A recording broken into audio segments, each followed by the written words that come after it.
لوگوں سے عزتیں تلاش کرتے ہو تو وہ کیا تمہیں عزت دیں گے؟ وہ تو کل اچھا کہتے ہیں، پرسوں برا کہنے لگ جاتے ہیں۔ لوگوں کے سامنے گڈ بک میں آنا چاہو گے تو وہ تو سویرے تمہارے بارے میں کچھ کہیں گے، شام کچھ اور کہیں گے۔ اپنی روحانی زندگی آباد کریں، اپنے مسلح کو وقت دیں، اور دنیا سے چھپ کر اس موبائل کو بند کر کے اور اپنے آپ سے بھی چھپ کے اور تنہا ہو کے چھپا کے سارا کچھ اپنے آنسو اپنے رب کی بارگاہ میں پیش کریں، اس کے حضور حاضری دیں۔ سنو نا ترمذی کی حدیث، اور اسے یاد رکھنا، نبی پاک علیہ السلام نے فرمایا اپنے دکھ لوگوں کے سامنے نہ بیان کرنا، سیٹھوں نوابوں کو نہ بتاتے پھرنا، دنیا داروں کے سامنے جا کے نہ رونا کہ میں تکلیف میں ہوں۔ فرمایا اگر دنیا داروں کو دکھ بتاؤ گے رب تمہیں کبھی غنی نہیں کرے گا، اور لوگ ہیں کہ الٹا مذاق اڑائیں گے۔ آپ کی جس سے بڑی پکی یاری ہے نا، پکی، وہ تب تک پکی ہے جب تک آپ نے 50,000 مانگا نہیں، اور جس وقت آپ نے کہہ دیا کہ میں مجبور ہوں میری مدد کر، تو پھر ختم ہو گئی دوستی۔ لوگوں کی تعلقات آپ کے ساتھ تب تک ہیں جب تک آپ ان سے کوئی ضرورت وابستہ نہیں کرتے۔ کریم محبوب فرمانے لگے بندوں کے سامنے دکھ نہ بیان کرنا، اللہ تجھے کبھی غنی نہیں کرے گا۔ تو اپنے دکھ اپنے رب کو بتا، تو دعائیں مانگ، تو اس کی بارگاہ میں حاضر ہو، تو اس کے حضور عرض کر۔ فرمایا اپنے دکھ اپنے رب کو بتا، وہ جلدی کرے یا دیر سے کرے تجھے ساری دنیا سے بے نیاز کر دے گا، تجھے کسی کا محتاج نہیں رہنے دے گا۔ اپنے مسلح کو، اپنی دعاؤں، ایک بزرگ فرماتے ہیں میں نے دعا مانگنے کا طریقہ اپنی بیوی سے سیکھا، دعا مانگنے کا طریقہ اپنی، سیکھنے والے تو اپنے بچوں سے بھی سیکھ لیتے ہیں، سیکھنے والے تو ہر ایک سے سیکھتے ہیں۔ وہ کہتے ہیں میں نے دعا مانگنے کا سلیقہ اپنی بیوی سے سیکھا ہے۔ حضرت وہ کس طرح؟ فرمانے لگے میری بیوی نے نا مجھے کوئی کام بتایا، کچھ پیسوں کی ضرورت کے لیے کہا، تو میں نے اسے کہا کہ بھئی ابھی میرے پاس نہیں ہے، کچھ دنوں میں آتے ہیں تو میں دے دوں گا۔ عورتوں کی عادت ہوتی ہے وہ بار بار یاد کراتی ہیں، 2-4 دنوں کے بعد پھر اس نے کہا حضرت وہ میں نے کہا تھا کچھ پیسے، میں نے اسے کہا کہ ابھی میرے پاس نہیں ہے، کچھ دنوں میں ملتے ہیں تو میں تمہیں دے دوں گا۔ اس نے کچھ دنوں کے بعد پھر کہا حضور وہ میں نے کچھ پیسے کہے تھے۔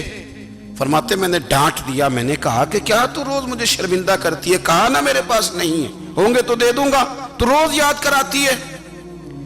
فرماتے ہیں اس نے پہلے تو میری ڈانٹ کو سہا، پھر میرے سخت جملوں نے اس کی آنکھوں میں آنسو پیدا کر دیے، پھر اس نے اپنے آنچل میں اپنے اس دکھ کو سمیٹا، اور پھر اس نے ایک جملہ کہا تو میں رو پڑا، اور مجھے اپنے رب سے مانگنے کا طریقہ آ گیا۔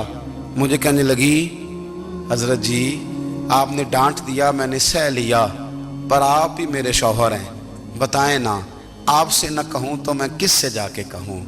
فرماتے ہیں میں رو پڑا، اور میں کھل کے رویا، اور میں تڑپ کے رویا، اور پھر میری سسکیاں بند گئیں۔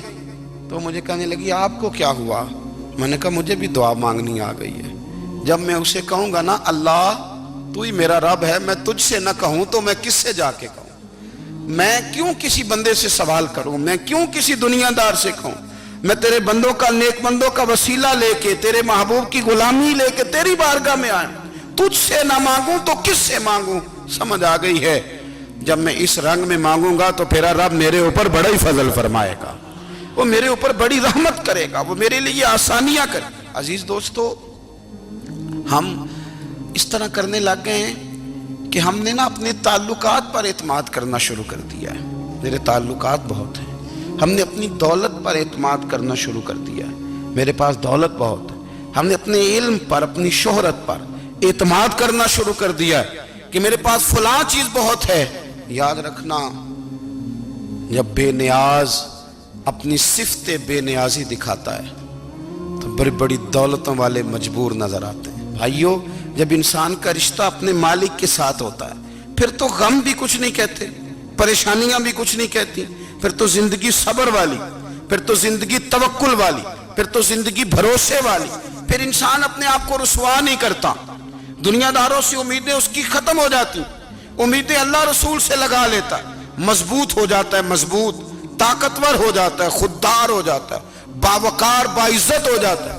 حضرت بہلول دانا رحمت اللہ علیہ بیٹھے تھے تو ہارون رشید حج کر کے آ رہا تھا، تو رستے میں حضرت شیخ سے ملاقات ہو گئی تو السلام علیکم کے بعد کہنے لگا حضور کوئی حکم ہو تو بتائیے گا. تو حضرت بہلول دانا فرمانے لگے تیرا رب کون ہے؟ اس نے کہا اللہ. تو فرمایا میرا کون ہے؟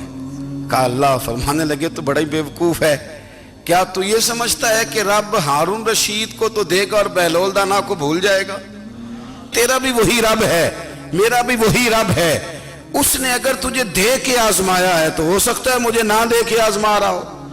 جب اس کی حکمت کے تقاضے ہوں گے تو عطا کرے گا اور دے گا. تو جا اپنا کام کر. بھائی اپنی روحانی زندگی، اپنی عبادات، اپنے وظائف، اپنے روزمرہ کے معاملات، اپنی دعائیں، اپنا استغفار. دیکھو کوئی مشکل کام تو نہیں 2 رکوع ہیں سورہ واقعہ کہ اگر رات کو پڑھ لی جائے تو. میں کس طرح یہ بات بیان کروں کہ تعویذ بانٹنا آسان ہے اور وظیفہ بتانا مشکل ہے. سارا دن تعویذ بانٹیں تو لوگ لینے کو تیار ہیں، اور اگر آپ وظیفہ بتائیں تو کہتے ہیں تو مشکل کام ہے. او خدا کے بندے، اگر آپ کا تعلق قرآن پاک کے ساتھ مضبوط ہو، قرآن پاک کے ساتھ اگر آپ کا رشتہ ہو، لوگ سفارشیں ڈھونڈتے ہیں نا دنیا میں، کوئی تعلق مل جائے تو میرا کام ہو جائے. دنیا میں اتنا مشکل معاملہ ہے، آخرت میں مجھے بتائیے گا کتنا مشکل معاملہ ہوگا. میرے نبی پاک صلی اللہ تعالیٰ علیہ وسلم نے فرمایا جو لوگ سورہ ملک پڑھا کرتے تھے نا، سورہ ملک، یہ سورت ملک قیامت میں ان کی سفارش کرے گی، اور اس طرح کرے گی کہ کہے گی اے اللہ یہاں اس بندے کو جنت میں داخل کر دے یا مجھے قرآن پاک سے علیحدہ کر دے. تو رب فرمائے گا جا اس کا دامن تھام کے اسے جنت تک پہنچایا. آپ بات کو سمجھیں، جب آپ کے تعلقات اپنے معاملات کے ساتھ مضبوط ہوں گے. یہ نبی کریم نے وعدہ کیا ہے کہ تو سورت واقعہ پڑھ تیرے گھر میں فاقہ نہیں آئے گا. حضرت عبداللہ ابن مسعود رضی اللہ تعالیٰ عنہ بیمار تھے تو حضرت عثمان غنی رضی اللہ تعالیٰ عنہ تیمارداری کے لیے تشریف لے گئے اور جا کر کے کہا کہ آپ بڑے بیمار ہیں، آپ کی بیٹیاں زیادہ ہیں، میں چاہتا ہوں کہ خزانے میں سے کچھ مدد کروں. تو سیدنا عبداللہ ابن مسعود رضی اللہ تعالیٰ عنہ اٹھ کے بیٹھ گئے اور کہنے لگے امیر المومنین، اللہ آپ کو میری طرف سے، میری بیٹیوں کی طرف سے بہتر صلہ دے. میری بیٹیوں کو کسی خزانے کی ضرورت نہیں، میں نے انہیں خزانہ دے دیا ہے. کہا جناب آپ نے کون سا خزانہ دیا ہے، میں آپ کے مالی معاملات کو جانتا ہوں. تو فرمانے لگے امیر المومنین، میرے نبی کریم نے فرمایا ہے جو سورت واقعہ پڑھے اسے کبھی فاقہ نہیں آتا. میں نے بیٹیوں کو یاد کرا دی ہے، یہ خزانہ میں نے انہیں دے دیا ہے. وہ سارے والدین سنیں جو بیٹیوں کے لیے پریشان رہتے. حضرت عبداللہ ابن مسعود نصیحت کر رہے ہیں، فرمانے لگے میں نے سورت واقعہ یاد بھی کرا دی ہے، پڑھنے کی عادت بھی ڈال دی ہے. حضور نے فرمایا ہے جو سورت واقعہ پڑھے اسے فاقہ نہیں آتا. کہنے لگے چاند تو اپنی جگہ چھوڑ سکتا ہے، سورج گر سکتا ہے، تارے ٹوٹ سکتے ہیں، پر مدینے والے رسول کی بات غلط نہیں ہو سکتی. حضور نے فرمایا فاقہ نہیں آئے گا تو انشاءاللہ کبھی بھی نہیں آئے گا. کرنے کا کام یہ ہے کہ ہم اپنے معاملات، اپنی عبادات، اپنی دعائیں کبھی 10 منٹ عادت ہو جائے نا دعا مانگنے کی علیحدہ سے رات کو. حضور نے فرمایا جو فرض نماز کے بعد دعا مانگے اللہ اس کی قبول کر لیتا ہے. نبی پاک صلی اللہ تعالیٰ علیہ وسلم نے فرمایا اللہ مسافر کی دعا قبول فرماتا ہے. حضور نے فرمایا اللہ مظلوم کی دعا قبول فرماتا ہے. حضور نے فرمایا بیمار سے دعا کراؤ اللہ اس کی دعا قبول فرماتا ہے. میرے نبی پاک نے فرمایا ماں باپ جب بھی اولاد کے لیے ہاتھ اٹھائیں، ویسے تے بلے شاہ تو آسمانی اڈ دیا ہی پھڑ دیں، جڑا گھر بیٹھا انہوں بڑھیا ہی نہیں. حضور فرمانے لگے ماں باپ جب بھی اولاد کے لیے دعا فرمائیں اللہ ان کی دعا کو قبول کرتا ہے. آپ اپنا تعلق بنائیں دعا کے ساتھ، عبادت کے ساتھ، مصلی کے ساتھ رشتہ بنائیں، استغفار پڑھیں. صلاح الدین ایوبی صلیبی جنگوں میں تھے، رات کو مسجد اقصیٰ میں نماز پڑھی تو پریشان تھے. ایک بزرگ سے ملاقات ہوئی تو وہ کہنے لگے کہ آپ بڑے پریشان ہیں. کہنے لگے حضور پریشان اس لیے ہوں کہ پہلے ہی مسلمان کمزور ہے، اب میں نے سنا ہے دشمن کا ایک بحری بیڑا وہ جنگی سامان سے بھرا ہوا آ رہا ہے، تو اب ان کے پاس اور تلواریں اور نیزے آ جائیں گے، مسلمانوں کے پاس پہلے ہی وسائل کی کمی ہے، پریشان ہو کس طرح کر کے مقابلہ کریں گے. یہ بات کہتے ہی صلاح الدین ایوبی نے بزرگوں سے کہا حضور آپ بھی دعا کرنا، دعا کی بڑی طاقت ہے. میرے نبی پاک نے فرمایا دعا مومن کا ہتھیار ہے، دعا مومن کا، دعا مومن کا۔ حضور نے فرمایا تقدیر کو سوائے دعا کے کوئی چیز نہیں بدل سکتی۔ دعا مومن کا ہتھیار ہے، یہ کافر کے پاس کوئی نہیں، یہ ہتھیار ہے مومن کا۔ اللہ کرے آپ کو سمجھ آئے، پھر سنیں، کئی بار کہہ چکا ہوں یہ ہتھیار ہے۔ کافر کے مقابلے میں جو تیرے پاس سب سے بڑا ہتھیار ہے وہ دعا ہے۔ دعائیں کرانی چھوڑ دی، کرنی چھوڑ دی، لینی چھوڑ دی۔ حضرت سیدنا انس بن مالک رضی اللہ تعالیٰ عنہ فرمایا کرتے تھے، میں نے وہ رنگ دیکھا ہے جب حضور دعا مانگتے تھے اور حضور کی مقدس آنکھوں میں آنسو بھی ساتھ ہی بہا کرتے تھے، میں نے وہ انداز دیکھا ہے۔ تو صلاح الدین ایوبی بزرگ سے کہنے لگے آپ بھی دعا کیجئے، اور خود رونے لگے اور سر سجدے میں رکھ کے رونے لگے، اور عشاء سے لے کر فجر تک روئے، خوب روئے۔ صبح وہ بزرگ آئے تو صلاح الدین ایوبی کا خوبصورت اور ہنستا ہوا چہرہ دیکھا، کہنے لگے آپ بڑے خوش ہیں، رات تو میں نے بڑے روتے ہوئے دیکھا تھا۔ تو کہنے لگے حضور وہ جو بحری بیڑا آ رہا تھا نا وہ پانی میں ڈوب گیا ہے، اب وہ نہیں آ رہا، ابھی خبر آئی ہے تو میں بڑا خوش ہوں۔ بزرگ کہنے لگے اٹھ سینے سے لگ اور سن ایک بات، وہ بحری بیڑا پانی میں نہیں ڈوبا، وہ تیرے آنسوؤں میں ڈوب گیا ہے۔ وہ جو تو رات رویا ہے نا رب کریم کی بارگاہ میں تو وہ ڈوب گیا ہے۔ حضرت عائشہ صدیقہ رضی اللہ تعالیٰ عنہ فرماتی ہیں ایک عورت تھی اور اسے نبی پاک صلی اللہ تعالیٰ علیہ وسلم نے نا وہ کلمہ پڑھ کے مسلمان ہوئی، مدینہ طیبہ آ گئی تو حضور نے مسجد نبوی شریف میں اس کے لیے مکان، ایک سادہ سا کمرہ ساتھ مسجد کے بنوا دیا، وہیں رہنے لگی۔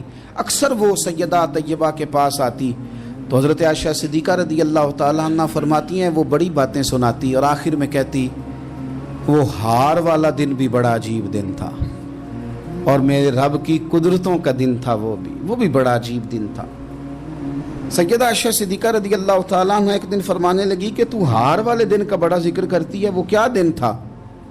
تو خاتون کہنے لگی اماں جی وہ دن تھا جب میرے رب پر بھروسہ اور مضبوط ہو گیا، جس دن میرا اپنے رب پر توکل اور بڑھا، میرے ایمان میں یقین میں اور پختگی آئی۔ کہنے لگی میں ایک گھر کی کنیز تھی، نوکرانی تھی، اس گھر میں ایک بچی تھی جس کے پاس سونے چاندی ہیرے جواہرات کا ہار تھا۔ اس زمانے میں نا چمڑے کے اوپر لوگ ہیرے جواہرات لگاتے تھے، کئی دفعہ سرخ رنگ کے چمڑے پہ لگائے جاتے تھے، وہ بچی پہنتی تھی۔ تو کہتی ہیں وہ بچی کے اس نے اتار کے رکھا یا اس سے گرا وہ ہار تو چیل اسے اٹھا کے لے گئی گوشت سمجھ کے اور میرے سامنے اٹھا کے لے گئی۔ گھر والوں نے مجھ سے پوچھا، یہ بخاری میں موجود ہے، گھر والوں نے پوچھا مجھ سے کہ وہ ہار کہاں ہے تو میں نے کہا چیل اٹھا کے لے گئی۔ گھر میں کچھ چوری ہو جائے تو سب سے پہلا الزام کس پہ لگتا ہے؟ ملازمین پہ۔ کہتے انہوں نے مجھے بڑا مارا، بڑی تکلیف تھی، حتیٰ کہ میری شرمگاہ تک کی تلاشی لی، میری عزت اتنی خراب کی میں بتا نہیں سکتی۔ میں نے اپنی زندگی میں ایک واقعہ دیکھا، ایک امیر گھر میں چوری ہو گئی، ملازم کو اتنا مارا کہ وہ چارپائی پہ پڑ گیا، پولیس والوں سے اتنی مار پروائی گئی کہ وہ بیچارہ چارپائی پہ پڑ گیا، اور پھر وہ اتنا بیمار ہوا اور کچھ دنوں کے بعد پتہ چل گیا کہ چور تو اپنا بیٹا ہے ان کا، پھر اس کا انتقال ہو گیا۔ اب وہ سیٹھ صاحب اور گھر والے آ کے نا مرنے والے کے کان میں معافیاں مانگ رہے ہیں، کان میں۔ تو میں نے ان سے پھر کہا تھا کہ یہ تو اب چلا گیا ہے، تمہارا زور چلتا تھا نا تو تم نے قانون خریدا اور تم نے اسے جتنا ہو سکا تم نے اسے مار پڑوائی، تمہارے پاس جو عدالتیں تھیں تم نے وہاں کارروائی کی، اب ایک عدالت قیامت کے دن لگے گی۔ یہ کمزور تھا نا، کچھ کر نہیں سکا۔ میرے نبی پاک صلی اللہ علیہ وسلم نے فرمایا سن لو، اگر سینگ والی بکری نے بغیر سینگ والی بکری کو تکلیف دی ہوگی نا تو قیامت کے دن اسے بھی بدلہ دینا پڑے گا کہ تیرے پاس سینگ تھے اور تو نے اسے مارا تھا۔ وہ خاتون عرض کرتی ہے سیدہ عائشہ کی خدمت میں کہ مجھے بڑا مارا، مجھے تکلیف دی، میں کہہ رہی تھی کہ میرے سامنے چیل لے گئی ہے پر وہ نہیں مان رہے تھے، اماں جی انہوں نے مجھے بڑا مارا۔ حضرت عائشہ صدیقہ کہتی ہیں پھر کیا ہوا؟ کہنے لگی اماں جی جب کوئی میرا مددگار نہ رہا، مجھے تکلیف دے رہے تھے، رسوا کر رہے تھے، تو میں نے اپنے رب سے مدد چاہی، میرے رب کی طرف میں نے توجہ کی، میں نے کہا مالک اب تو ہی میرا مددگار ہے،